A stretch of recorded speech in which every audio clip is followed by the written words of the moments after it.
Mëngjes të gjithëve, mirë se erdhët në Rrezë e Dielli, është e mërkur, kulmi i javës në fakt, po sot fillon një muaj i ri, ndaj urojmë të jetë një muaj sa më i mbar për të gjithë ju. Është një muaj që në fakt është sensibilizues për tetorin roz, për të gjithë vajzat dhe gratë, të cilat duhet patjetër që të bëjnë kontrollet e nevojshme për kancerin e gjinit, por për këtë do të kemi mundësi të flasim për gjatë gjithë muajit për të treguar histori force, histori frymëzuese. Sot është 1 tetor, që njihet ndryshe gjithashtu edhe si dita ndërkombëtare e të moshuarve. Kjo kategori që është thesari i shoqërisë tonë, por nga ana tjetër është shoqëria më e vetmuar, pjesa e shoqërisë më e pa mbrojtur në një farë mënyre. Më e vetmuar sepse e tillë ka ardhur jeta për familjet tona, për fëmijët që emigrojnë. Por shpeshherë mendojmë se koha të moshuarve u ka marrë gjithçka, por në të vërtet ata patjetër që kanë atë që ne të rinj brezi më i ri nuk e kemi. Durimin, qetësinë, forcën për ta parë më në thellësi, eksperiencën e jetës për ta parë atë më në brendësi dhe më në thellësi. Sot është dita për jo vetëm për t'i kujtuar të moshuarit, po për t'i nderuar, për të kujdesur për ta me zemër, për të qenë mirënjohës, për të gjitha sakrificat që ato kanë bërë, për të na rritur ne, për përqafimet, për kujdesin që kanë treguar dhe mbi të gjitha për t'i dashur, për t'i respektuar dhe për të treguar më tepër vëmendje, më tepër kohë.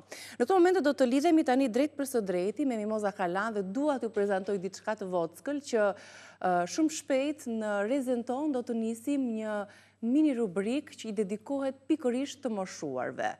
Për të gjitha këshillat e nevojshme, për të gjitha mënyra se si ne të gjithë duhet të veprojmë të kujdesemi për ta. Dhe përshëndes fillimisht Mimozën. Mirëmëngjesi. Përshëndetje Niki, Të përshëndetje të gjithëve. Së bashku kemi menduar dhe kemi diskutuar që t'i dedikojmë një hapësirë kësaj pjese që është thesari i shoqërisë tonë. Të gjithë duhet t'i kthejmë sytë dhe të moshuarit tanë, të kujdesemi me zemër, ndoshta kështu mund të jetë edhe emri i rubrikës që ne të startojmë. Kujdesemi me zemër. Të doja mesazhin tënd pikërisht për këtë ditë botërore të moshuarve. Çfarë duhet të bëjmë ne si shoqëri më shumë për ta nisur, për dhënë dhe një mesazh edhe për t'i kujtuar dhe për t'i nderuar këtë thesar, siç e thash, dhe do ta them deri në fund të shoqërisë tonë. Thesar janë dhe aset janë vërtet. Niki, si që thatë edhe ju vete, me titullin që ne kemi vendosur që ata quajmë dhe emisionin ton, të kujdesemi me zemër, edhe mesazhi im pikërisht ky është të kujdesemi me zemër, për këta të moshuar, për këta persona që kanë shumë nevojë për ne.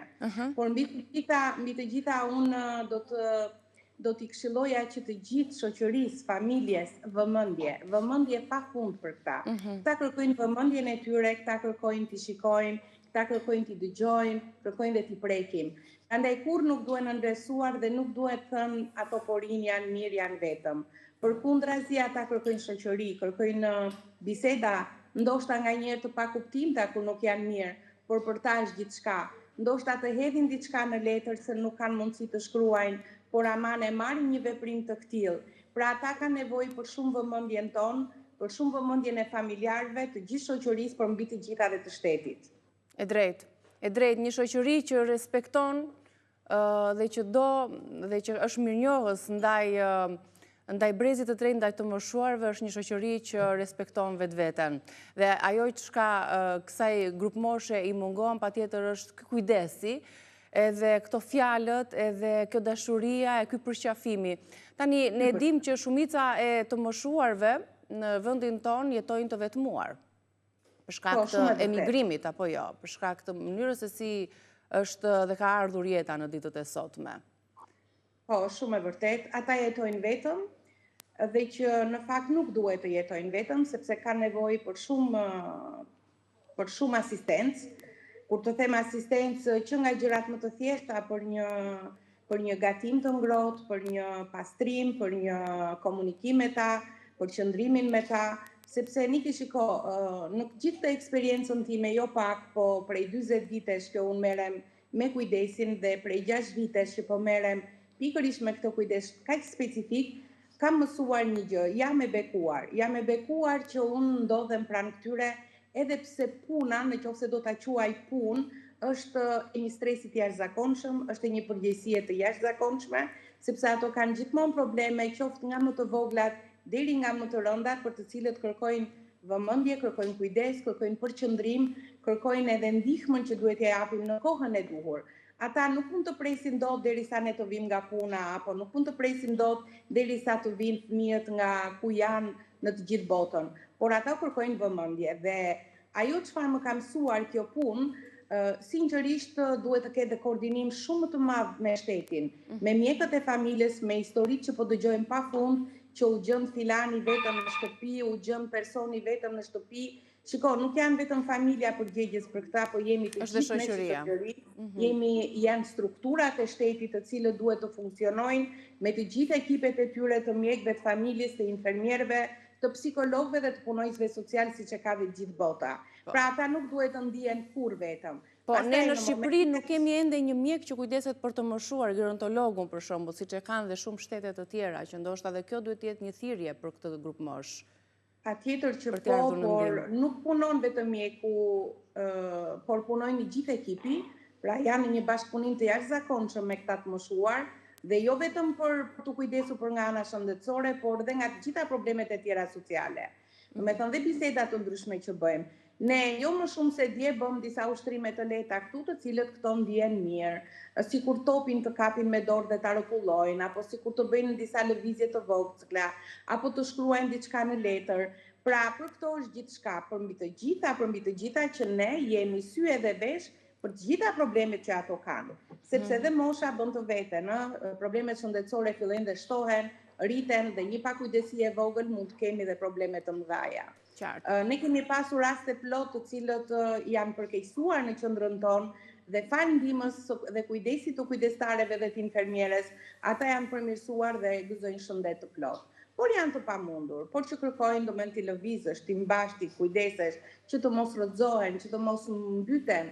Pra janë shumë që e kërkojnë këtë vëmendje, por unë do t'ju thoja të gjithë shoqërisë, të gjithë familjeve, vëmendje pafund për këta të moshuar që për mua janë një aset.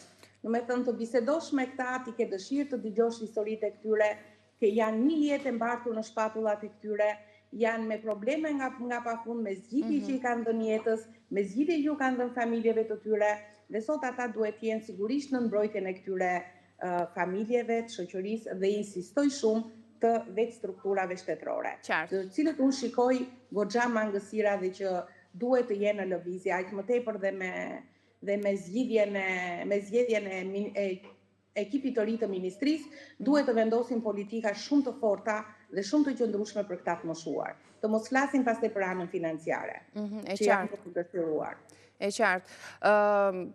Duhet të dhënë respekti merituar, nuk është jo vetëm në këtë ditë që është dita botërore, pra për cilën po flasim me të moshuari, për çdo ditë për t'i respektuar, për të na kujtuar se të gjithë ne jemi drejt këtij rrugtimi, të gjithë ne do të plakemi një ditë. Unë të falenderoj Moza, të uroj punë të mbar që e bën me aq shumë pasion dhe me aq shumë përgjegjësi për këtë grup mosh. Të falenderoj. Të falenderoj Niki dhe të jeni mirë dhe gëzuar të gjithë të moshuarve kudo që janë, në shtëpia, në qendra, në spitale, ku do të jenë, vetëm shëndet ju uroj dhe të kenë vetëm qetësi në shpirtin e tyre, gjithë të mirat. Faleminderit. Ndërkohë, le të vazhdojmë të tregojmë përmbajtjen tjetër të programit ton përpara se të shkojë tek Albana. Do të jemi me Altin Jokën pas pak për të folur për një tematik shumë të prekshme, shumë të ndjeshme, sidomos dhe pas Covidit, siç është tiroidja, që është edhe dirigjenti i trupit tonë, i organeve tona. Çfarë ndodh kur ajo nuk është në gjendjen e saj më të mirë, cilat janë simptoma, shkaqet e fshehura të cilat na bëjnë të ngatrojmë ndonjëherë dhe të mjekohemi për diçka tjetër, por ndërkohë është tiroidja ajo që e shkakton këtë problematikë në trupin tonë. Gjithashtu do të kemi mitet e ditës së sotme, do t'i zbulojmë pas pak dhe do të flasim edhe për hurmon, edhe për benefitet e saj.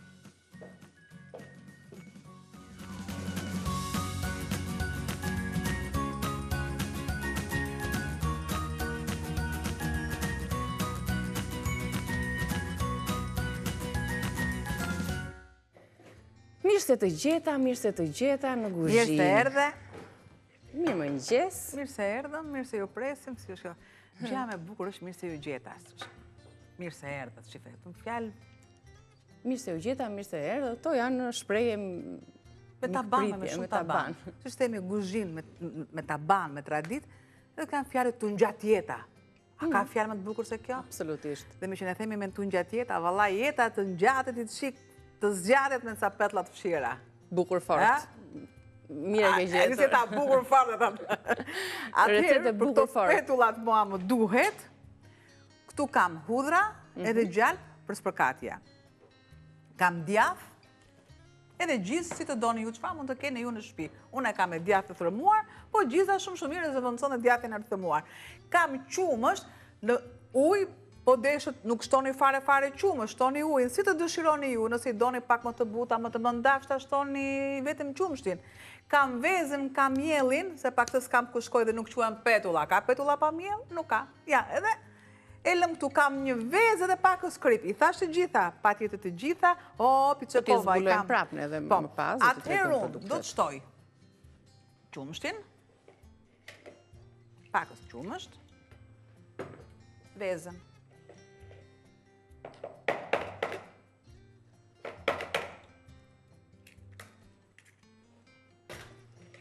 Petullat të një fshira. rrahje.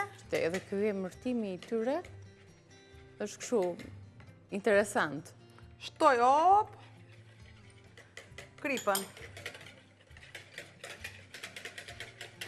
Duhet ujë, diku të 250 ml ujë, 100 ml qumësht, prandaj thash bëjni si të dëshironi ju, çfarë ju keni në shtëpi. Hudhrën, unë kam kaluar në rende dhe në gjalpin e shkrirë. Shtoj masën e qumshtit, jo gjithë, sepse në varësi sa unë do shtoj, duke hapur mjellin dhe masën e mjellit ju shikoni këtu, gjë që unë e hedh me hamendje.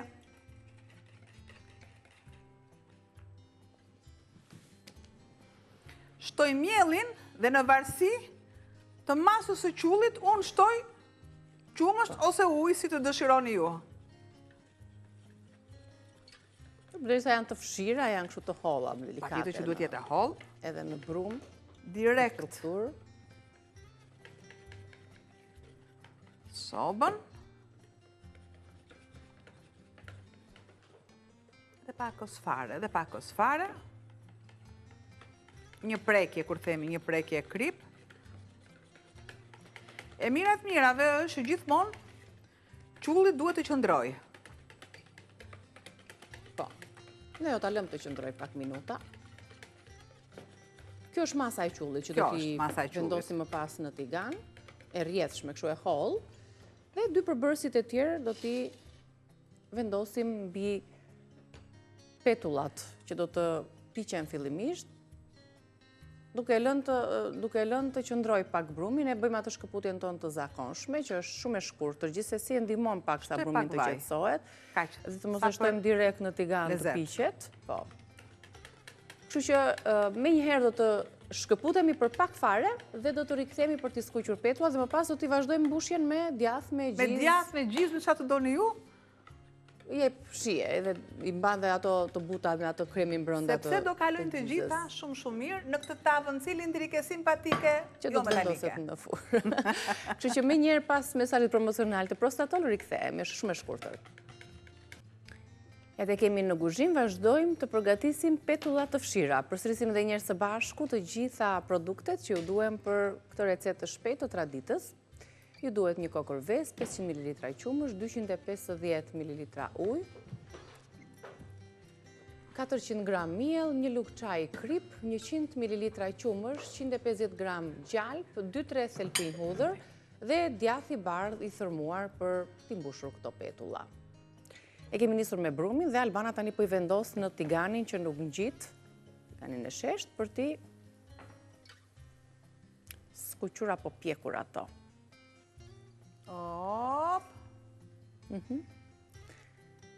Ja, ashtu. Kemi dhe ato spatullën tjetër, që i kthejmë. Do të vendosen më pas në tepsi. Tafma e madhe, tafma qare. Shef Olen edhe nuk e tafma. Në se, gjithë mil që është këtu që të vejnë e shkreta. Më hip tafma e ti. Kjallë se nuk i këthejmë do të këshu me t'i kandiqar. Ja. Qa të pengoj? Qa më pengoj? Më ma zysë me ato pengoj sa për të atë pikse në duan aty, nuk ka nevoj për shumë. Atere, ku është gjëja kryesore këtu për shembull?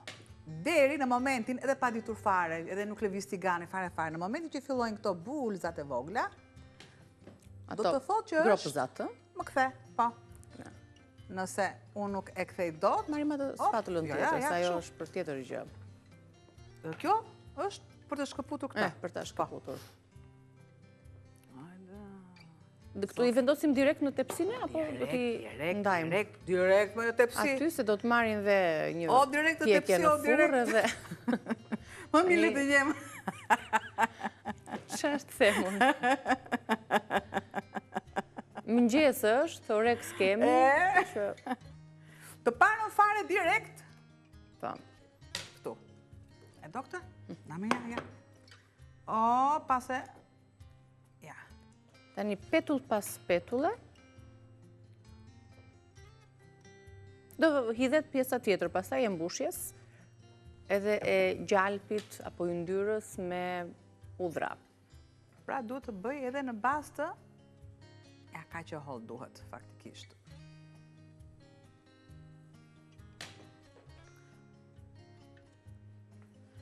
Përgatisni një brumë të holl, pra, që ta keni për më të lehtë kthimin e petullave. Përse të parë pra më të trashë, sepse është baza poshtë. Të mbaj gjithë peshën, të mbaj djathin, të mbaj gjizën, nëse do ta përdorim njëra pas tjetrës, dhe ajo ja gati është. Nëse unë e kam pak më të pjekur, do thotë që unë e vendos më pak në... E lë më pak në furë.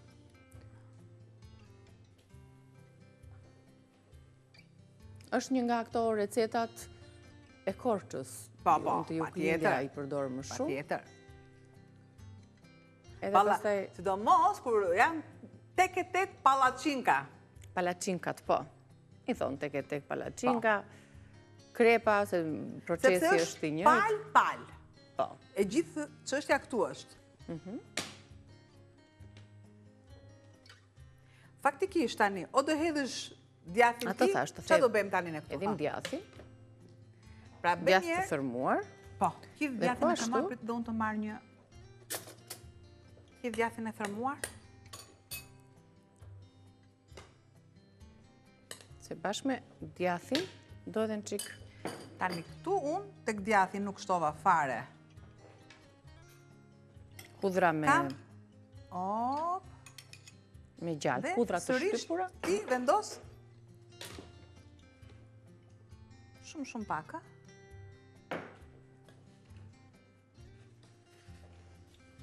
Ok, vendosim tjetrën. Aty pastaj në furë, këto petët me njëra tjetrën, usiten më mirë, qëndrojnë më mirë dhe më pas ndahet si një pra që të jetë një krep e hollë,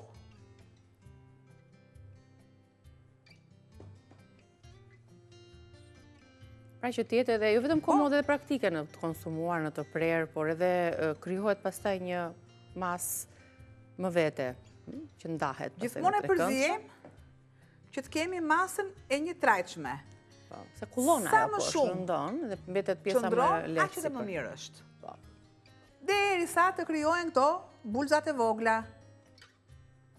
Nuk harojmë, një herë në 3 herë, bëjmë edhe lyerjen e tiganit. Po, sepse e përthith brumi. Dalë dhe pak, që të ketin pak pjekje. Në momentin që ne duam të gveza mos mbaj erë, ne shtojmë pak fare uthull. Largon aromën e vezës.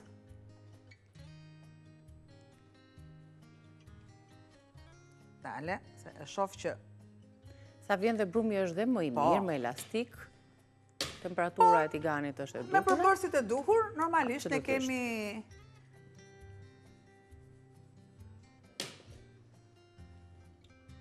Gati, pra pas çdo pete, shtuam edhe njerë, si që thamë, gjalp me hudra dhe djath. Vetë këtyre, që unë të ke mundësin të... Një spërkati, gjithashtu dhe një përzjerje shumë e mirë, që të përhapet hudra, të bëhet masa i trashme homogjene dhe përse cilën mjafton një lugë, nëse e doni më tepër të dominoj gjalpi dhe hudhra, mund të ashtoni dhe 2 lugë. Kota ka marrë pjatën, fare nuk më duhet. Do të vendosim direkt në furr, kështu që te pjata kur ta servirim në fund fare, kështu që do të na duhen më vonë.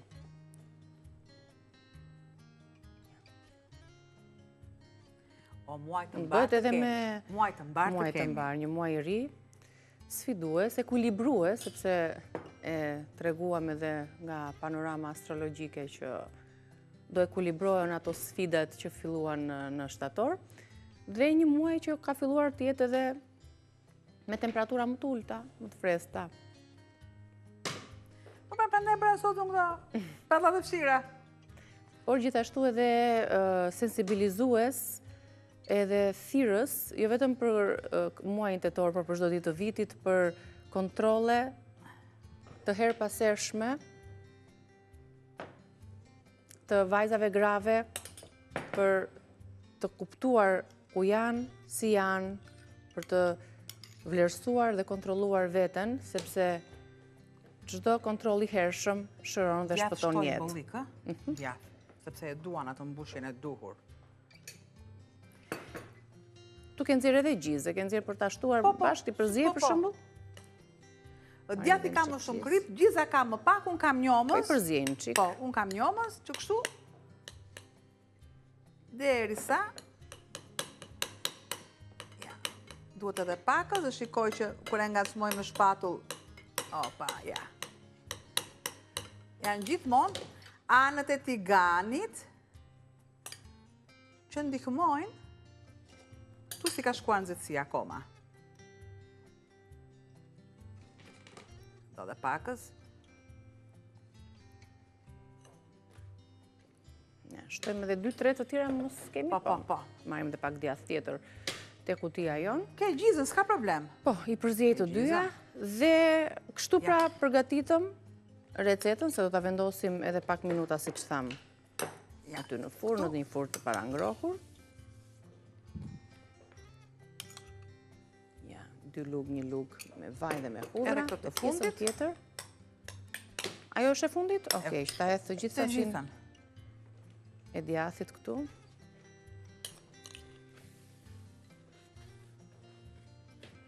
Shifni sa e shpejt. Normalisht që vonon pak më tepër për të krijuar ato bulzat e veta.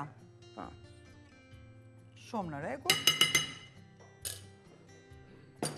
Dhe kjo e fundit është pakos më e madhe. Më e madhe. Mbuloj gjithë sipërfaqen.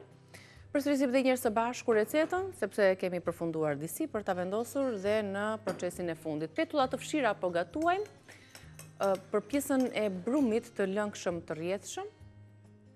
Një vezë, 500 ml qumësht, 250 ml ujë, 400 gram miell, 1 lugë çaj krip, 100 ml qumësht, 150 gram gjalpi shkrir i përzier me 2-3 thelpinj hudhra të shtypura dhe djathë të bardhë të thërmuar, nëse doni mund t'i përzieni edhe me gjizë apo njomzë. Kemi dhe petën e fundit për ta vendosur dhe do të shkëputemi për reklama për të vazhduar se kemi ende receta, produktet i kemi bërë gati, kështu që të rikthehemi pas publicitetit për t'ju treguar dhe për të vijuar me procesin e punës. Ne shkëputemi për reklama tani dhe do të rikthehemi, deri në fund do jenë pjekur edhe palaçinkat tona ose petullat e fshira dhe do t'i shijojmë së bashku, kështu që ju presim pas publicitetit.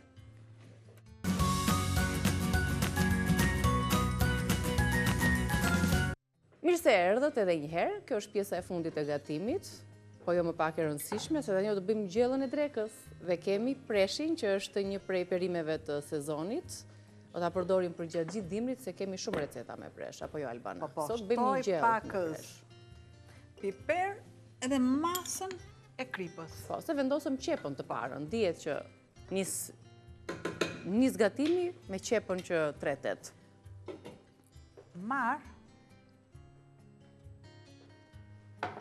mishin duke i shtuar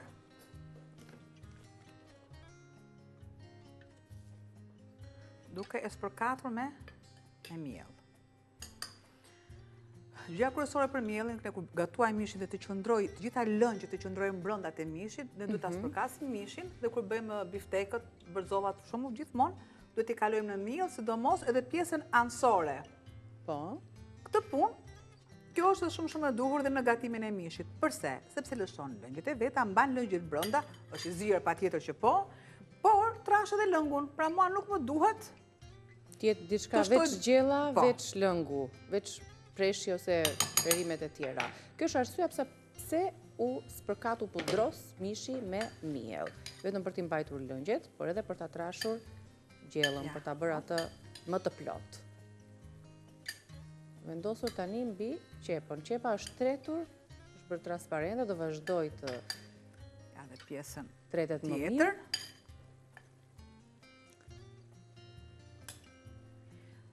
Tek mishi, e mirave është që mishi duhet të ketë të gjithë, të ketë kockën, të ketë pjesën e dellit, të ketë pak edhe dhjamin. Ashtu është mishi shumë. Atere, janë të gjitha shijet, nëse unë marrë vetëm tullin, që janë disa ushqime të veçanta që nëna duhet vetëm me tull, dhe jo të çdo gatim. O të këto gjellët me perimet, gjellët e zakonshme që bëjmë familjet tona, duhet mishi i plot, me dellin, me kockën për shije edhe për vlera. Edhe qumshi në fund fare, do ta kaloj në pjesën tjetër që kam këtu.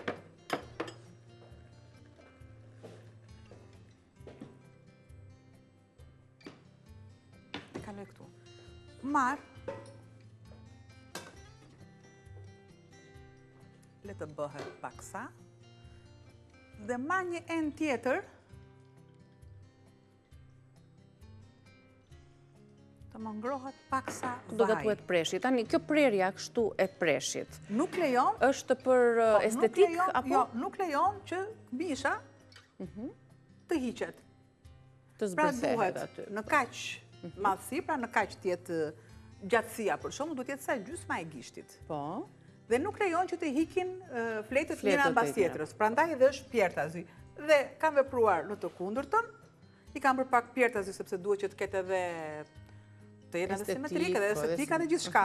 Të karotat dhe të këto tjera nuk ndikon sepse nuk kanë këmisha. Shoh që fillon dhe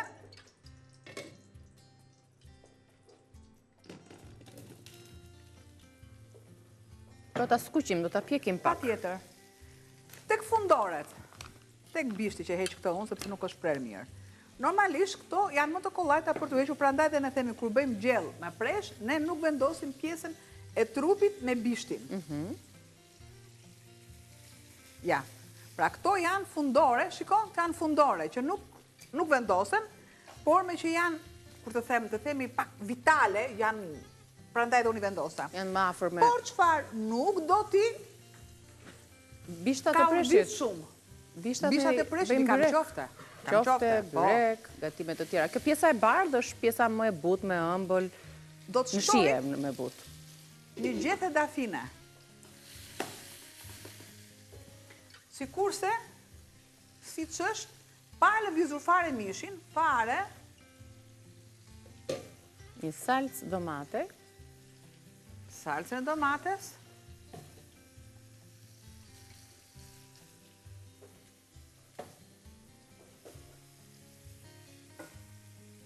Ja.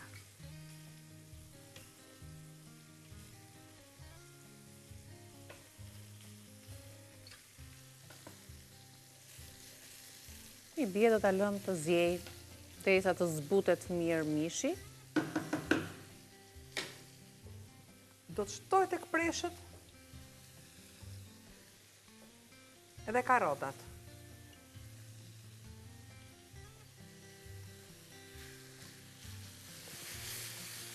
Shiko, në pa lëvizur fare. Kapak këtu, sikur se kapak edhe tek preshi. Le të vazhdoj procesi aty, bëjmë një përmbledhje tani të recetës tonë, të gjellës me presh. Bimet aromatike. 600 gram mish viçi, si që thamë, mishi tjetë me të gjitha elementet e ti, me kockën, me dellin, t'japi shija e gjellës, 5-6 presh, 2 qep mesatare, 2-3 domate, ose një lugë gjelle salcë, 1 karot, 2-3 lugë vaj ulliri, 1 gjethe dafin, dhe 1 litër ujë, ose lëng mishi. krip piper i zi, pastaj për të rregulluar shijen përmes së dyshi. Tani preshi është i sezonit. Ne e dim që ka shumë gatime me presh në supa qofte, siç i përmendi Albana, byreke me radhë. Por ne përveç se gatimeve, sigurisht që një prej arsyeve që zgjedhim perime të ndryshme të stinës është edhe fakti që ato përdoren edhe si ilaçe në një farë mënyre. Siç kemi thënë që preshi në ndihmon dhe në ngjyrjen e zërit, në forcimin e zërit. Shumë kultura e kanë si një lloj simboli në Wales, më duket se kishte e mbanin preshin si një simbol të caktuar. Në Francë pastaj thonin asparagu i të varfërve, po sepse ka shumë vlera dhe përdorin që në Egjiptin e lash përdoresh si preshi si një ilaç dhe jo vetëm si një perime për të gatuar. Përmban antioksidant, përmban vitamina, përmban minerale. Mjafton që ne simbolin tonë mos të përdorim preshin, sepse përmban fibra. E kemi vetin qef purën e preshit. Më e rëndësishmja, se duke qenë se ka ujë në pjesën më të madhe të vet, ka 70% në trupin e vet ujë. Po, është një detoksifikues shumë i mirë për të nxjerrë toksinat nga trupi përmes veshkës, përmban fibra që është shumë i mirë për sistemin e tretjes, përmban minerale të caktuara, përmban hekur, kështu që mos e neglizhoni. Si është më mirë të konsumohet, i gjallë, siç është. Kam preshin, gjë që i duhet edhe një freski tani me bimët. Jap, bim aromatike.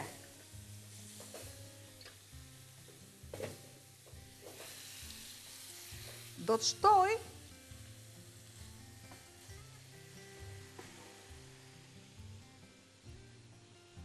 salcën dhe mishin,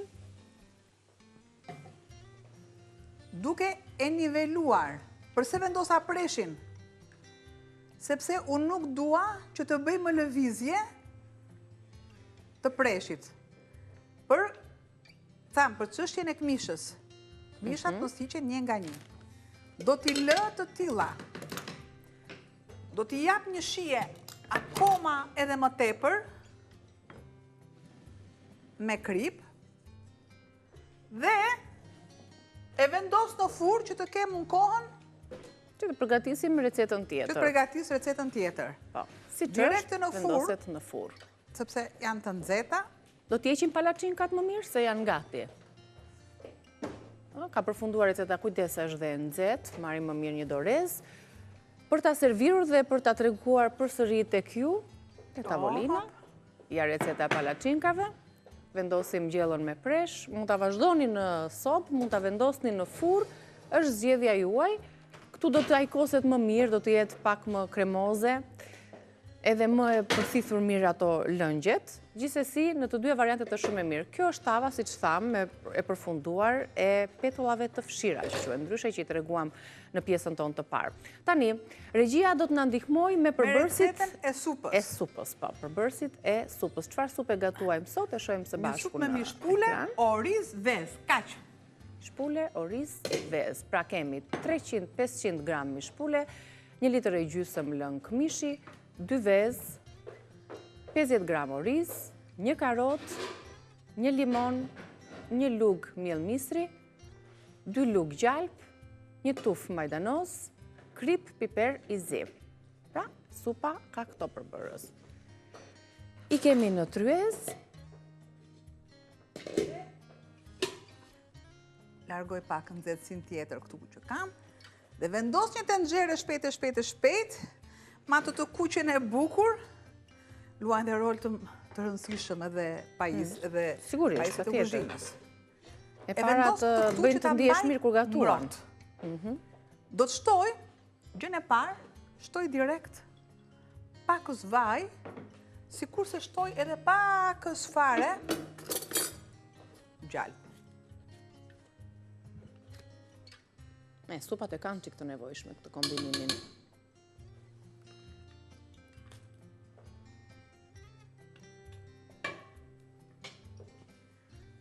Do të shtoj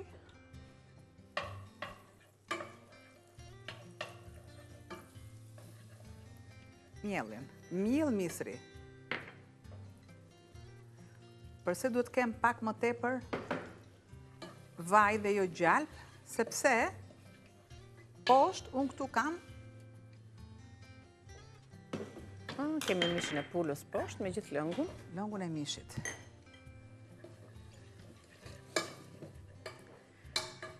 Pa tjetër,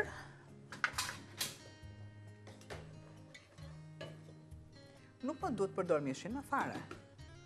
Mjafton të marrim lëngun dhe mënyra e zjerjes pastaj që të depozitohen, të kalojnë gjitha vlerat tek lëngu, ne e dim shumë mirë që e zjejmë në ujë të ftohtë mishin e pulës. E mirave është që gjithmonë të gatuhet, nëse ne do marrim ujin nga çezma, ne duhet të marrim ujin e ftohtë dhe jo ujin e nxehtë. Po. Patjetër që uji i nxehtë që kalon nga pjesa e brendshme e rubinetit, janë kriprat, janë metalet, është pjesa e ndryshku që ne vazhdimisht me antikalkarët dhe këto ne i mbajmë që t'jenë, por me mira është të marrim ujin e ftohtë, ta ngrohim dhe të gatuajmë, jo direkt. Ka dhe shumë disfavore uji ngrohtë nga çezma. Gjë që tani po e lë, në një moment tjetër do e diskutojmë. Këtu kam orizin e zier. Do të shtoj karotën. Dhe te karota kam një masë konsiderueshme. Orizin unë për arsye të kohës e kam zier më përpara.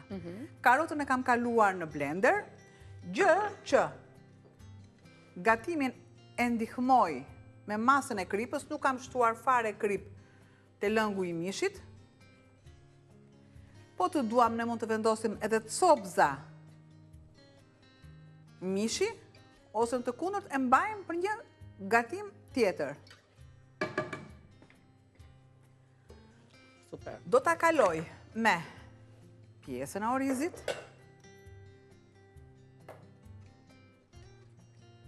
Dhe millimisit që unë kam ka urdisur, normalisht fillon edhe e trash.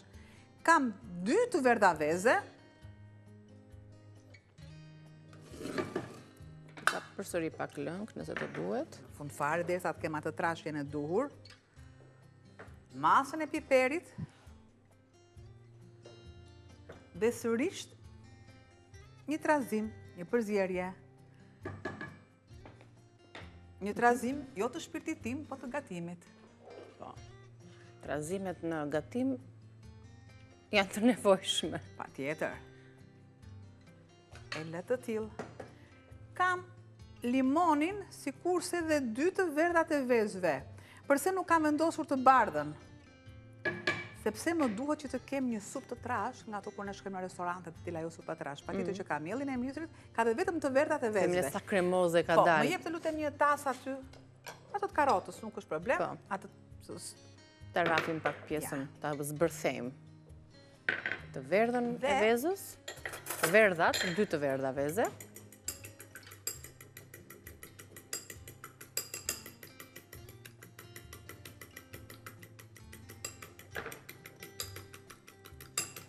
Vetëm ju lutesha, të gjitha mbisave,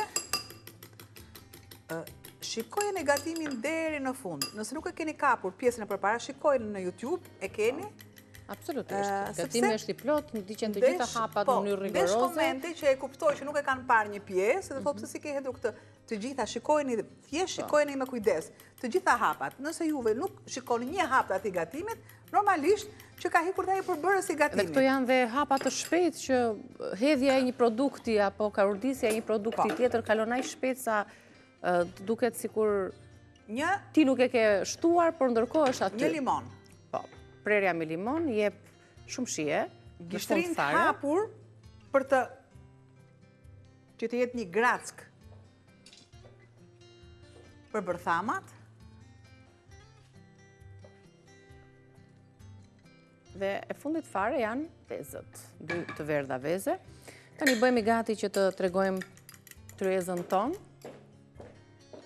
Hedhja e vezës merr shumë pak minuta.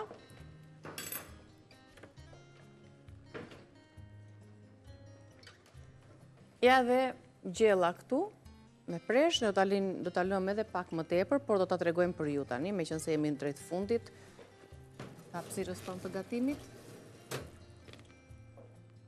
Ja, po e sjell këtu drejt jush. Bëjmë pak të vënd dhe 2 recetat e para.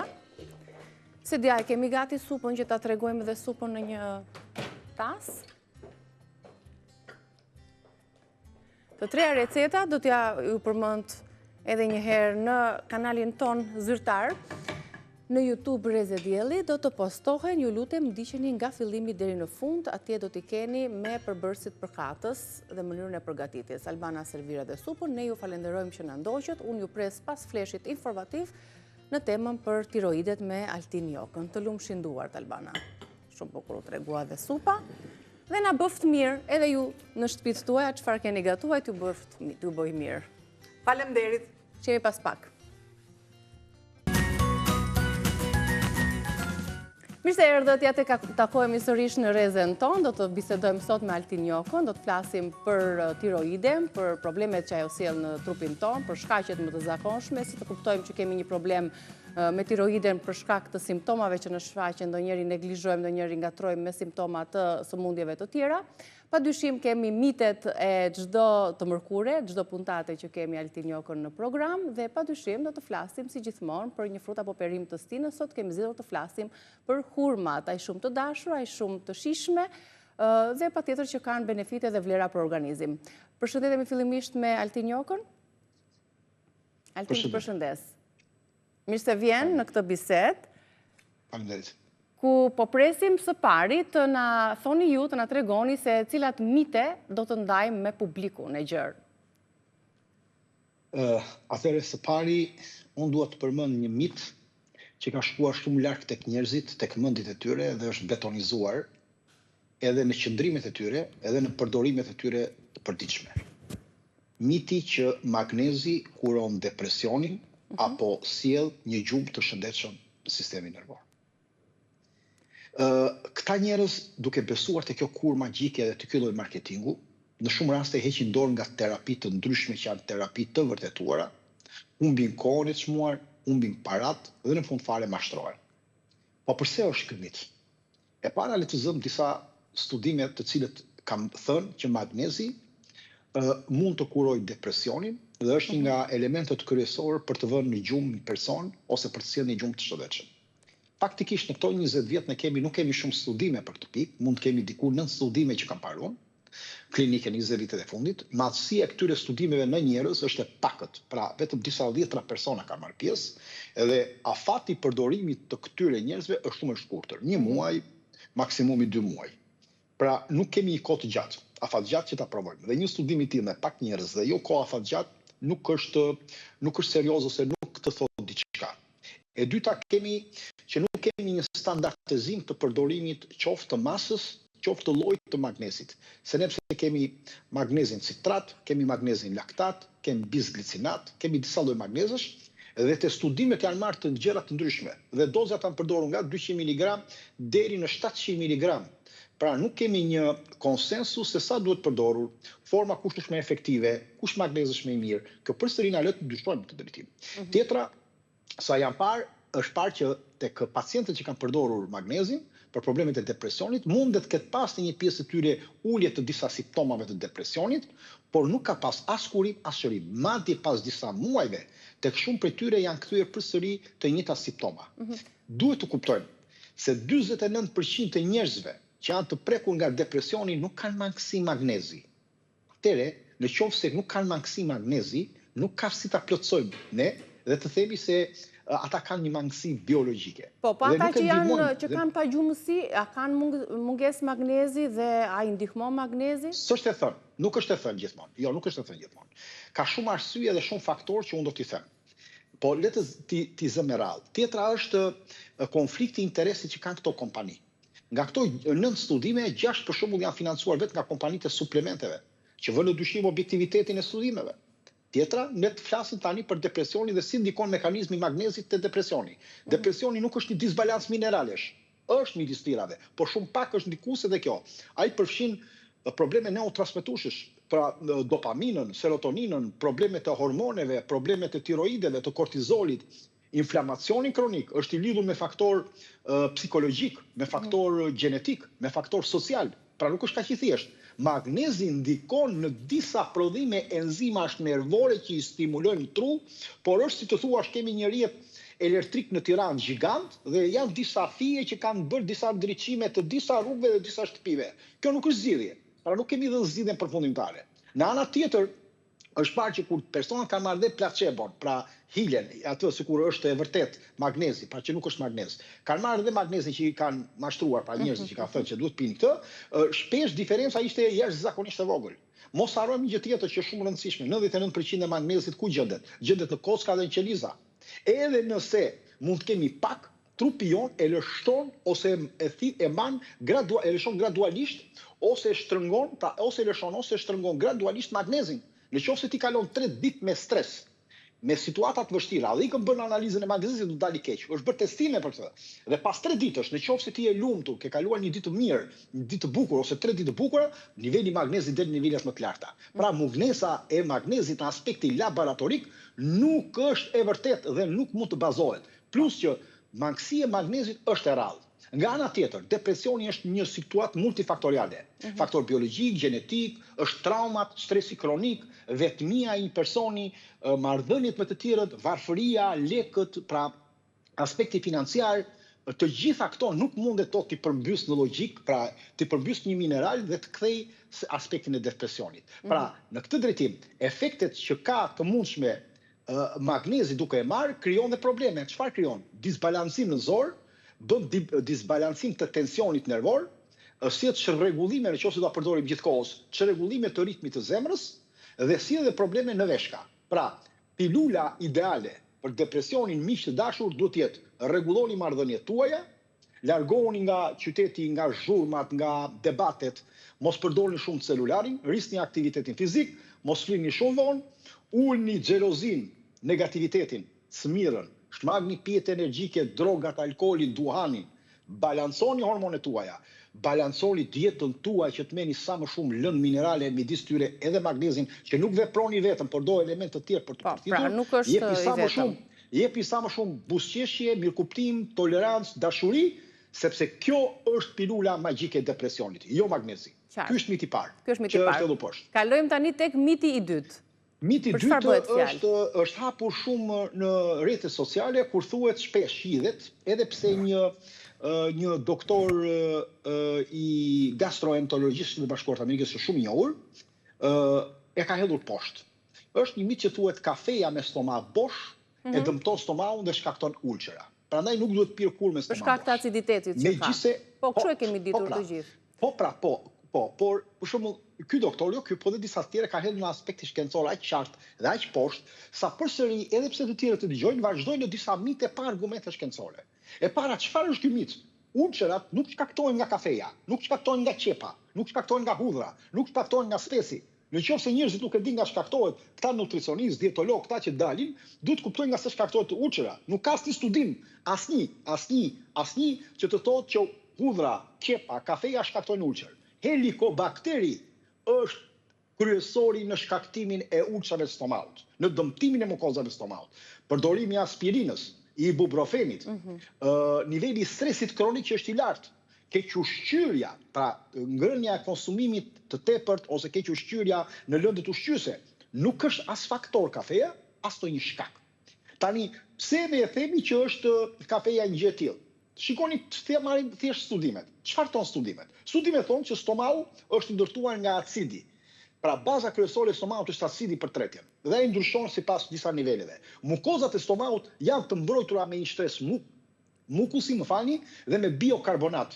Dhe përballoj aciditetin e kafes, po ne kemi perime ose kemi fruta me aciditet më të lartë se të kafes. Dhe trupi joni përballon. Nga ana e dytë, stomaku prodhon disa herë më shumë acid të fortë se sa kafeja. Atëherë, si ka mundësi që stomaku nuk dëmtohet nga acidi vetë që prodhon, natyral, dhe si mundet të shkatërrohet nga acidi i kafes që është i pallogaritshëm, që nuk hyn as 0.8% sipas atyre studimeve që kanë bërë deri tani. Nuk i shkakton ulçrat, po ndoshta i përkeqëson ata që kanë ulçër në stomak dhe pinë kafe? Është tjetër histori, patjetër që e dëmton në këtë formë. Po, e dëmton. Kjo është e vërtetë, e dëmton. Studimet për shembull në 2017 në një studim të gazetës medicinës ndërkombëtare, u pa që nuk lidhe kafja e pirë esën në mëngjes me ulçën e gastritit në një testim 5 vjeçar tek pacientët që u marrë. Gazeta amerikane Gastroenterologjisë, nga gazetat më të mëdha në botë, thotë që deri tani nga studimet që kanë mbledh, nga aspektet e prova dhe nga gastroenterologjia nuk kanë asnjë provë që mund shkaktohet tek njerëzit e shëndetshëm kjo. Tani, çfarë ndodh? në ana tjetër, kafe ne e dim që bën shumë për Alzheimerin, për diabetin, për sëmundjet e zemrës, madje pirja e saj në mëngjes mund të jetë ndoshta mund edhe ta përforcojë efektin. Problemi që thuhet është problemi kortizolit që thon të parën njerëz. Po, sepse në mëngjes kortizoli është i lartë, plus që futim edhe kafen. Në mëngjes është natyrisht, duhet jetë, patjetër duhet jetë i lartë kortizoli. Në qoftë se nuk do kishim këtë kortizol të lartë, ne nuk do mbijetonim në historinë njerëzore. Njerëzit duhet të kuptojnë fiziologjinë e ndërtimit të trupit. Kortizoli është baza. Po sa e rrit kafeja? E di sa e rrit kafeja? Sa një mendim negativ 2 minutësh. Ne kemi mendime në një person i lumtur ka afërsisht më shumë se sa 60 dhe në 80 mendime negative gjatë një dite, që shkojnë në mendje, që janë të barazvlefshme me 60 kafe. Pra, nuk është dëmtimi kryesor i rritjes kortizolit kafeja. E rrit, po jo ai shumë. Nga ana tjetër je përqendrim dhe fokus kafeja ku ne e pim në mëngjes. Altin, stresi shkakton ulçër në stomak? Po, stresi kronik po e thash. Stresi? Po. Janë të para që godasin stomakun dhe zorën tonë, janë të para. Madje edhe kanceri i stomakut një nga arsyet kryesore, përveç helikobakterit është stresi permanent ose kronik. Tani të zëm aspektin përveç shkencor, të zëm çka ka ndodhur në historinë tonë. Gjyshrit tanë kanë pirë kafe që kur janë çuar. Esot, shpesh vetëm me një goduj, nuk kanë njohur as ulçer, as hipertension, as depresion. Me goduj dhe me tek raki. Edhe tek raki çfarë si ka? Po e kanë fjalën për kafen. Atëre problemi është që ne, bile ata kanë pasur jetë shumë aktive, kanë pasur jetë gjatësi shumë të madhe. Nga ana tjetër, ne do të themi këtë, nuk është faji kafes, por është faji problemeve shëndetësore. Nuk ka diçka universale. Pra do të themi, nëse dikush, pra për një pjesë të njerëzve nuk është i sigurt. Për shembull, unë kam probleme me specin, me qepën, me hudhrën, po kjo nuk do të thotë me që unë kam probleme, ato janë të dëmshme dhe nuk duhen të konsumuar. Tu duhet gjetur problemi ku e keni dhe duhet kuroni problemin, jo të hiqni produktin. Sepse këto janë produkte shumë të mira. Pra, ne jemi unikal si njerëz.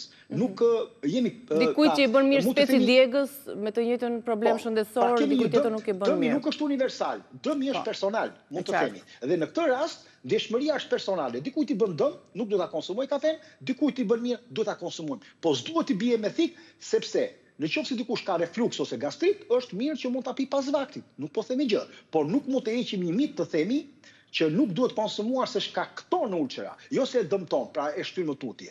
E para duhet kuptojmë, në këtë rast, kush e dëmton? Alkooli, duhani, stresi, qetësuesët, helikobakteri, ushqimjet të tjera. Kafeja në këtë rast është thjesht një viktim e një miti që po përhapet dhe njerëzit kanë frikë që të konsumojnë kafe.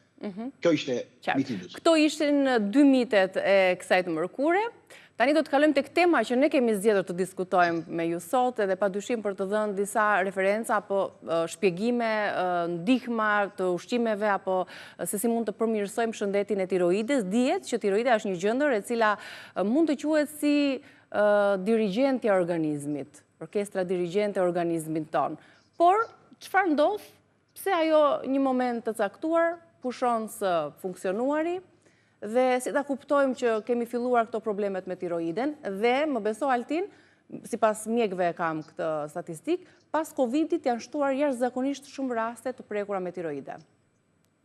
Po, pas Covidit janë shtuar për një arsye të thjeshtë, sepse një nga shkaqet dhe arsyet unë kam përmendur dhe më parë, është inflamacioni që ndodh në trupin tonë. Futja e një bakteri, një virus, komprometon gjithë sistemin tonë imunitar, pra dhe kthehet në një sëmundje që të tjerët e kthen autoimune. Unë nuk do ta thoja kështu, por megjithatë po e zëm sikur është kështu. Tani, vërtet tiroidi është një gjendër e vogël, peshon diku 15-20 gram, por është i tejet e rëndësishme për nga fuqia që mbartë dhe nga ajo që transmeton.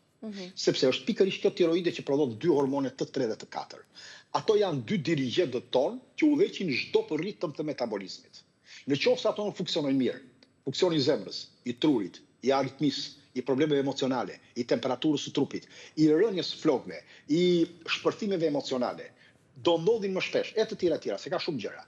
Do ndodhin më shpesh, niveli kortizolit të tjerë. Pra, ata janë dirigjentët e një orkestrës, por gjithë kjo dirigjent komandohet nga gjendra e hipofizës. Ai është komandanti kryesor, kapiteni kryesor që gjendet në qendër pra në trurin tonë, që është gjendra e hipofizës që bën kontrollin e gjithësisë të hormoneve tiroides që qarkullon në gjak. Kur gjendra e ndjen, sepse ka sensor të vetë që ndjen, sepse çdo element të tresha ose gjendës tiroide është e përhapur në të gjithë trupin. pra ka sensor në të gjithë trupin. Në momentin që ndjen mungesën e këtyre hormoneve në nivel të lartë, ajo ose do ta rregullojë ta uli ose do ta prodhojë. Dhe është ky hormoni që quhet hormoni stimulusi tiroides që quhet TSH, nëse e keni dëgjuar. Pra ky është ai hormoni që prodhon niveli i gjendës së hipofizës. Tani tiroidia është e para që goditet në niveli i stresit, përveç stomaut dhe zorës, sidomos stomaut, nëpërmjet nervit vagus, se kemi dy anët kryesore, nervi vagus dhe sistemin endokrin, po kemi dhe sistemin endokrin nga ana tjetër, që fillon hipotalamusin, timosin, paratiroiden, tiroiden e deri te gjendat biveshkore, pankreasin, aspektin seksual, që janë shumë të lidhura, është e para që goditet dhe bllokohet. Bllokohet nga metalet e rënda, nga pesticidet, nga stresi dhe nga elementet të tjerë. Dhe është tiroidia që është termostati i trupit që kontrollon gjithë shpejtësinë e metabolizmit, që të djegi ushqimin, ose të na japi në pushim, ose të na vënë në gjumë, të na japi djersën ose temperaturën që ne ndjem, ose mbi peshën. Pra mund të themi një magazin bazë kryesore e hormoneve tona. Dhe janë shumë të lidhura. Si truri është i lidhur me tiroiden, si tiroida është i lidhur me zemrën. Në qoftë se nuk funksionojnë, duke se u kemi probleme me zemrën, por faktikisht kemi nga tiroidia dhe shumë probleme të zemrës, sistemit nervor, të depresionit, në nivelit të ankthit, shkaktohen pikërisht nga kjo duhet ta marrim në konsiderat, pra për personat që kanë ndjen ankth, duhet të shohin dhe tiroidin. Mund të themi këtë, tiroidia nuk sëmuret. Nuk sëmuret asnjëherë, duhet ta dim.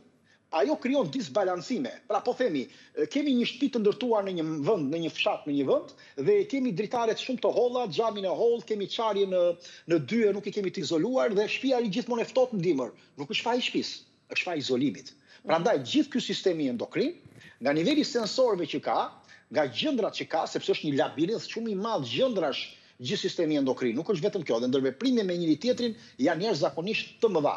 Dhe sillen pastaj këto pasojat që ne themi, Hashimoton, greves apo sëmundje të hipo dhe hipertiroizmin që sjellin këtë problem. Po kjo ka shkaqe të tjera. Po mund t'i rendisim me pika disa simptoma që ndjen trupi kur ka një disbalancim pikërisht të tiroides? Atëherë disa nga shenjat që janë, kemi një lodhje, duam të flëmë sa më shumë gjumë, kemi rënje të energjisë, sidomos ku kemi në mëngjes, por edhe gjatë darkës, kemi shtim në peshë në disa raste, ose rënje sipas varet nga tiroides, kemi shpesh ftohtësi, edhe pse jashtë nuk është ftohtë, dhe pyesim dhe të tjerët madje.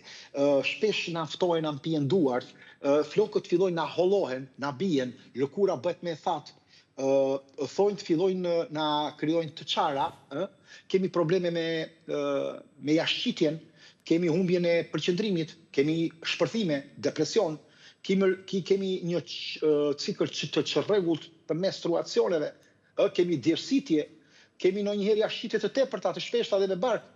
Kemi probleme me gjumin. Pra, mund të themi se janë shumë elementë që ne duhet të kujtojmë që ky është i problemi tiroides, shpërthimi i tyre, sidomos emocional që ne jemi mirë dhe pastaj shpërthejmë, vapa, temperatura, ftohtësia, të gjitha këto që thash, janë edhe intoleranca që kemi ndërmjet edhe problemet të konspiracionit. A lidhet një çik kjo dhe me gjinin, për shembull femrat janë më të prekura? Femrat 6 herë janë më të prekura se meshkujt. Për shkak të hormoneve apo ka një lidhje tjetër? Për shkak të sistemit hormonal, nivelit të stresit dhe të botës së madhe emocionale që ato e mbajnë brenda tyre në krahasim me meshkujt. Patjetër që është genetike. Një familjar që ka vuajtur nga tiroidet, mund të trashëgohet edhe tek fëmijët e tij. Mund të trashëgohet çdo gjë gjenetike, por gjenet mund të shtypen. Nëse ne i mbajmë të shtypura gjenet, kalon situata dhe ti nuk e kalon tiroiden. Ka shumë njerëz të cilët i kanë shtypur gjenet, shtypur jo me forcë, shtypur nëpërmjet ushqimit, stilit të jetesës, aktivitetit fizik, ushqimeve të tjera. Problemi është që ne duhet të kapimi të shkaqet. Çdo sëmundje ka shkaqe. Nëse nuk kapim shkaqet, ne nuk e kurrojmë kurrë tiroiden dhe asnjë sëmundje tjetër. Është e trajtueshme, është e kurueshme gjithsesi. Çdo lloj problematike që lidhet me këtë gjë. Shkaqet kryesore duhet bazohemi shumë tek mungesa e jodit, që bën zmadhimin e tiroides, dhe nga ana tjetër tepritja e jodit bën zvogëlimin e tiroides. Nga ana tjetër pra shton e streson gjendën tiroide ku kemi mangësi dhe sjell edhe problemet e Hashimoto ose të grevis. Në ana tjetër kemi selenin. Dy elementet kryesorë, seleni dhe jodi. Çfarë ndodh? Jodi janë ato tullat e bukura që ne marrim për të ndërtuar një shtëpi. Ndërsa seleni është ai mjeshtri muratori që do rregulloj tullat. Sa do të larta kemi jodin. Në qoftë se mungon seleni, pra mungon mjeshtri, ne kemi një mal me tulla, shtëpia nuk bëhet. Pra duhet që në fund të rifiniturës për të ndërtuar një shtëpi, duhet dhe seleni dhe jodi. Dhe janë dy element që njerëzit kur kanë probleme me tiroidet, sot nuk bëhen analiza. I thja shkalojnë. Prandaj dhe nuk kemi një kurim. Të dyja janë shumë të lidhura me tjetrën. Tjetra është ekuilibri i çokullubret hormonale të femra sidomos. Stresi kronik, sepse stresi gjithmonë ndalon prodhimin e TSH-s dhe të treshit. Kemi virusin Epstein-Barr, i cili është nga viruset kryesor që është gjetur në problemet e shkaktimit ose dëmtimit të aspektit tiroideve. Kemi helikobakterin, kemi disbalansimin e zorëve, kur kemi një disbios të zorëve, kur zorët nuk funksionojnë në rregull, kemi nivelet të metaleve të rënda, por dhe elementeve të tjera të plastikëve, të klorit, të fluorit, të bromit, të arsenikut, në përgjithësi edhe plastikën, përdorimi tepërt i ushqimit të brumrave, të glutenit, të cilët na sjellin disa probleme në zorë, që bëjnë pengesën e përthithjes së jodit. Kemi mungesën pastaj të zinkut, të vitaminës D, të selenit, të anemisë. Anemia është nga shkaqet, sindroma e PCOS-s, e vezorës policistike, e lodh tiroiden, e dëmton sistemin metabolik dhe bën që të rritet kortizoli, të rritet dhe insulina, dhe tiroidja nuk e përballon se ka sulme nga të gjitha dyert apo gjitha drejtimet. Kemi konsumimin e ilaçeve, kontraceptiv, kortizonik në sasi, antibiotik. Kemi mungesën e gjumit, i cili e lodh gjithë aksin e hipofizës dhe të tiroides. Kemi sëmundje shtesë autoimune, nëse do kemi sëmundje autoimune si lupusi, artriti, atëre patjetër që do jenë një nga faktorët kryesor që ti mund të sëmurësh në të ardhmen ose do kesh probleme edhe me tiroide. Altin, ti the që po? Do të ndalesha tek jodi dhe seleni, meqense the që nuk është se njerëzit ju shkon në mendje ose shpeshherë bëjnë si analizë për të parë mungesën e këtyre dy elementëve kryesor. Ju rekomandoni që të bëhen patjetër analizat, po do doja të dija se cila është lista e analizave që duhet bërë për problemin e tiroides, çfarë do lloj problemi qoftë ajo, dhe rekomandohet që të zndësojmë jodin dhe selenin me anë të ndonjë suplementi apo ka burime natyrale ku i gjejmë?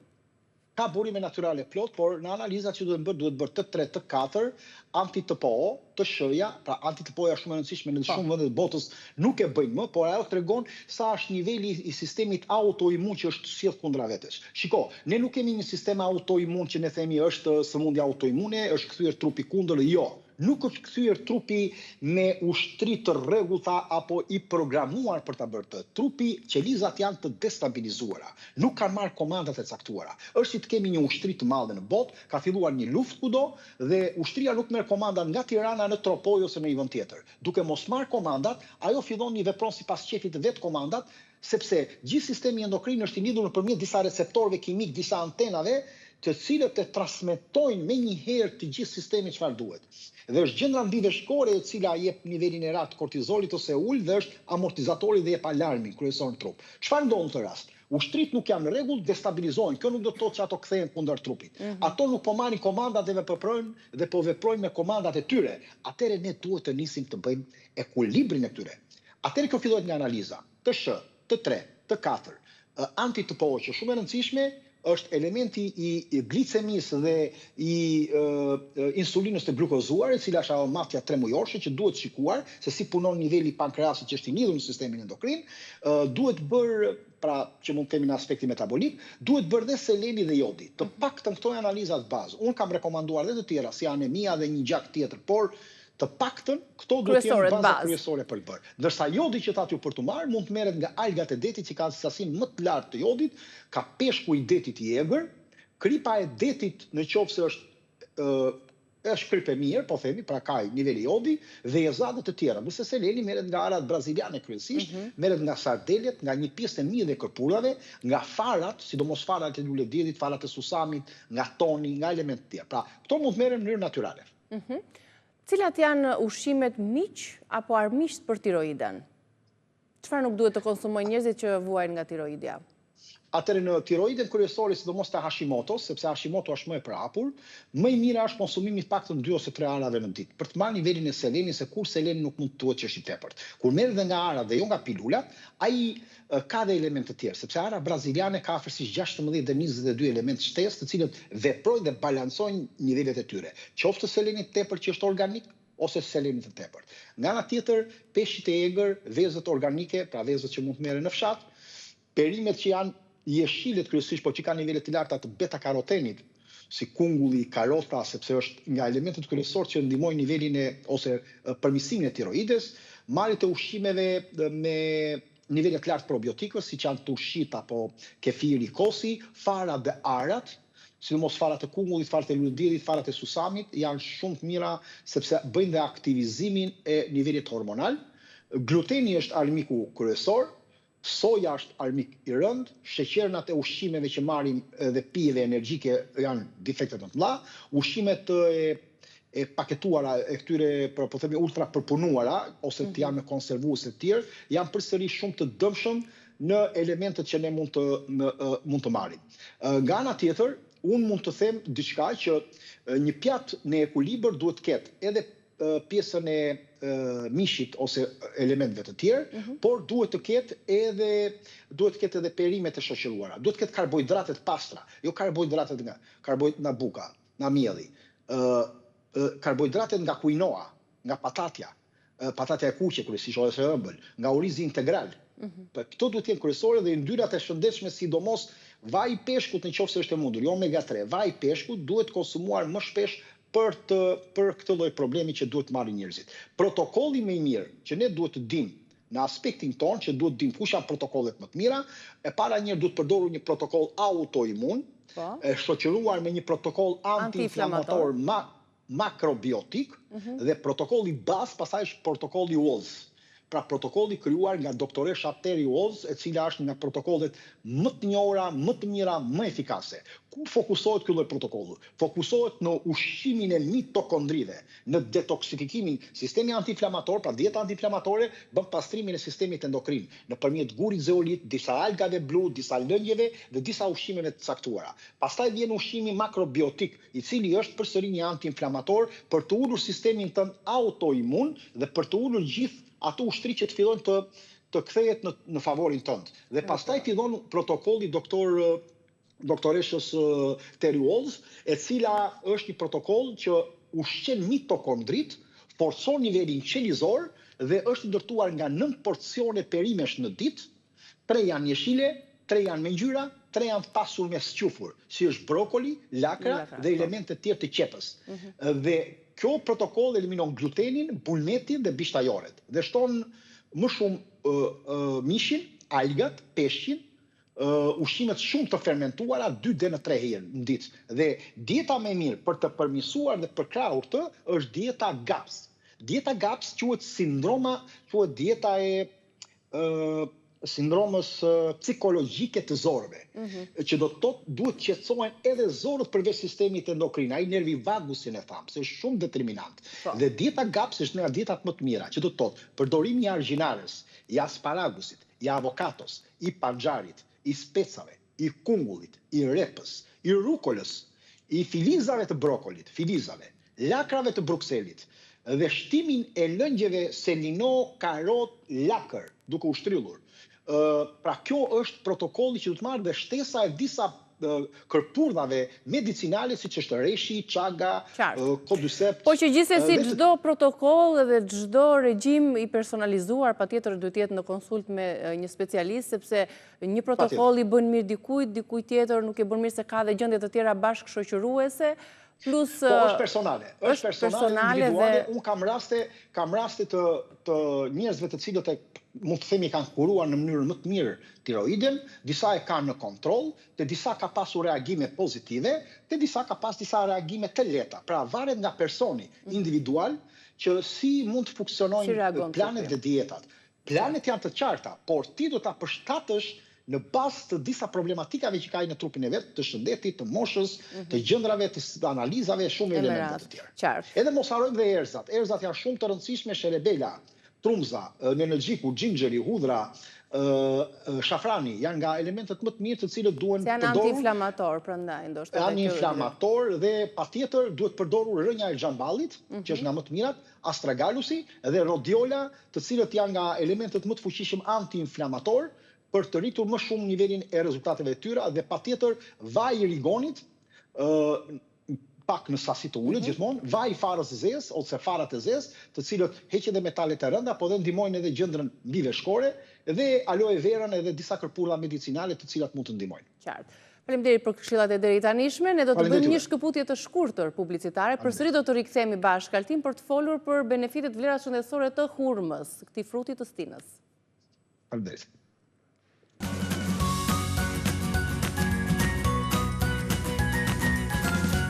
Rikthehemi me Altin Jokun, do të flasim për hurmën. Shpresoj që ta pëlqeni si frut, pse jo, ka gjatë të shije, po ashtu ka edhe vlera shëndetësore. Kështu le të mësojmë së bashku përmes kësaj bisede të pas publicitetit. Altin, të bëj dhe pyetje si të pyeta për rushin. Ka shumë sheqer dhe urma, ka njerëz që hanë shumë kokra gjatë ditës. Po, përshëndetje edhe një herë. Përshëndetje edhe një herë. Tani pyetja e parë është këtu. A ka sheqer? Sheqer ka po. A ka sheqer po edhe natyral. Sheqer natyral, mos e ngatroj me sheqerin, kryesisht fruktozë. Bazën e tyre ka fruktozën. Tani unë kam lexuar diku që personat që vojnë nga tiroidja duhet të kenë kujdes me konsumimin e hurmës. Arsyeja. Se di? Gjithmonë kur lexon diçka, i thua tjetrit më jep arsyet.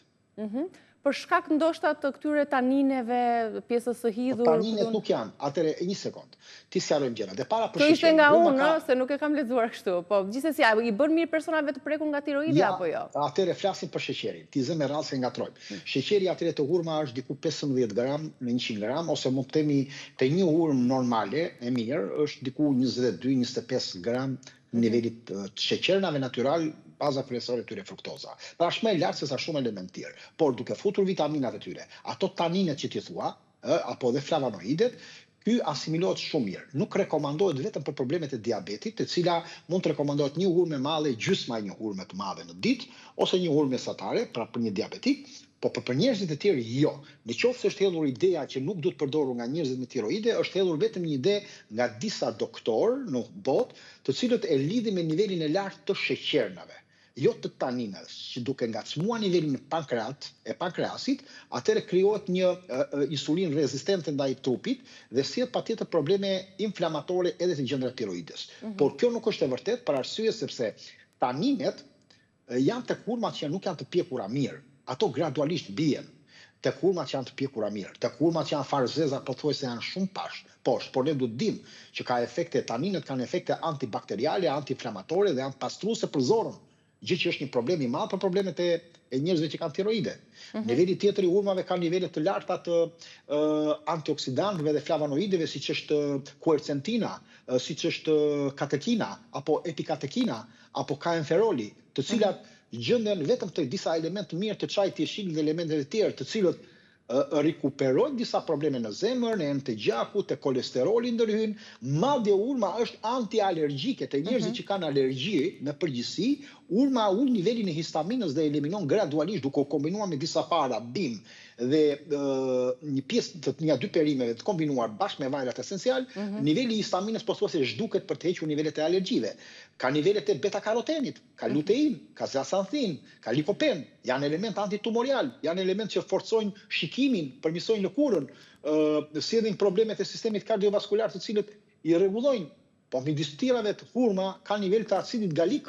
Acidi galik është një nga antioksidantët më të fuqishëm antiinflamator që përdoret sot te imunoterapitë për problemet tumorale.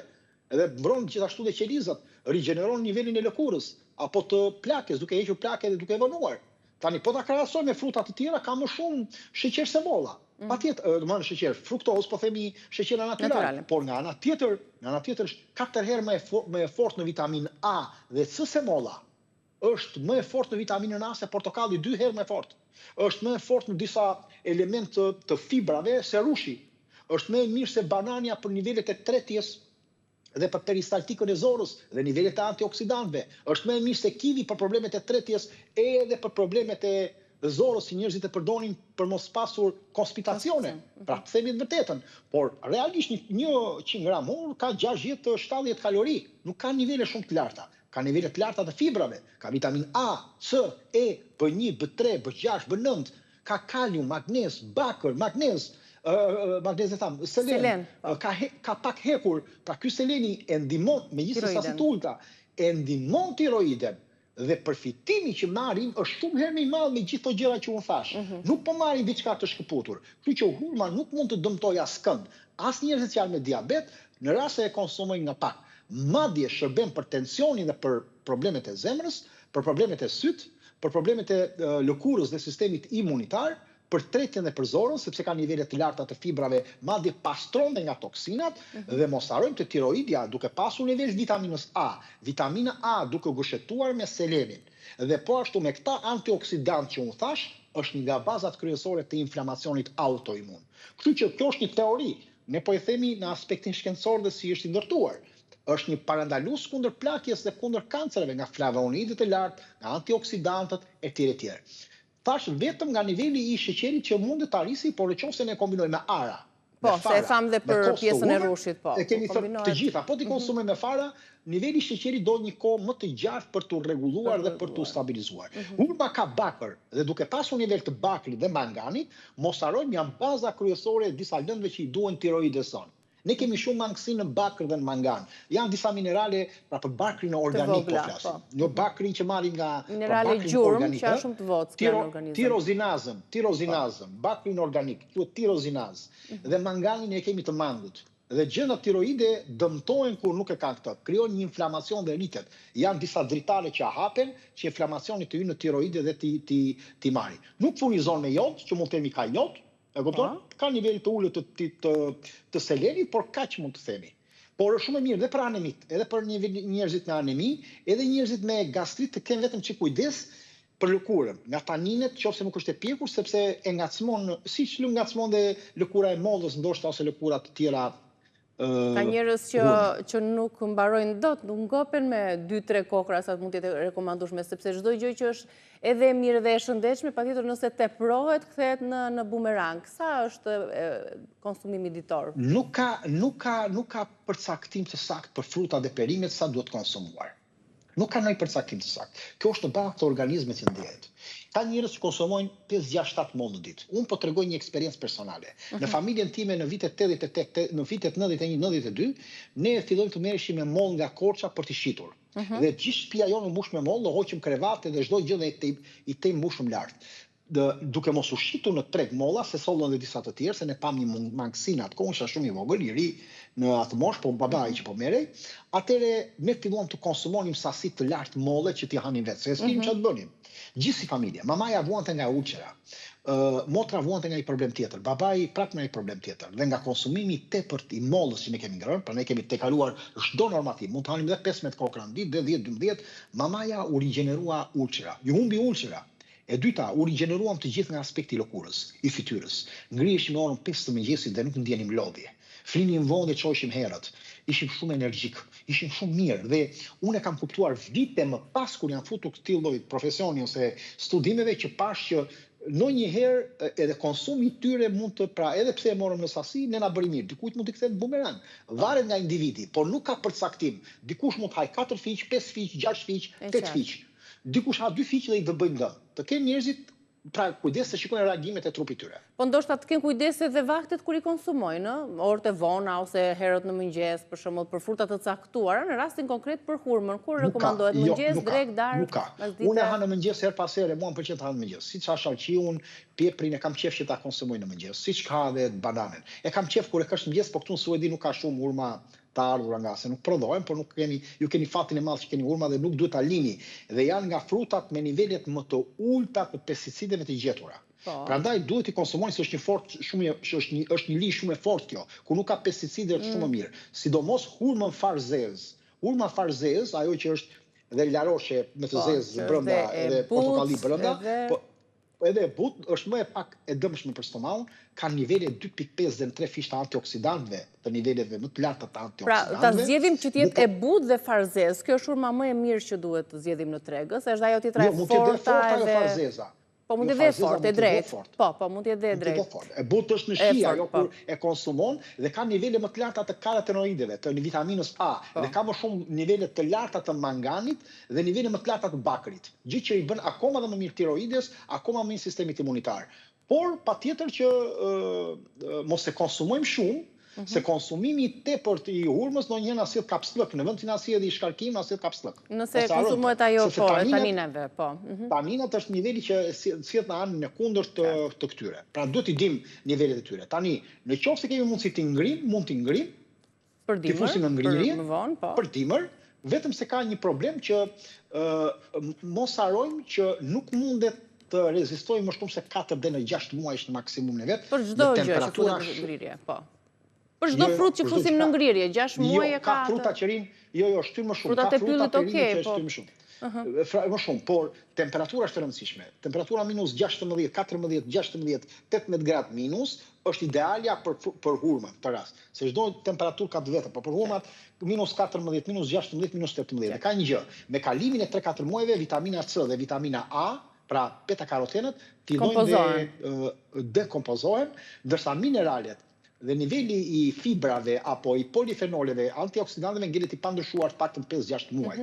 Ndërsa vitamina C mbet në 35%, vitamina E paksohet në nivelet më të ulta të mundshme dhe po ashtu dhe disa elemente të tjerë. Ne jemi në fund fare, në sekondat madje të fundit, dikur mbaj mend që gjyshet i vendosnin hurmat bashkë me mollët që bashkë me mollët për një pikë më të mirë, sepse niveli për një pikë më të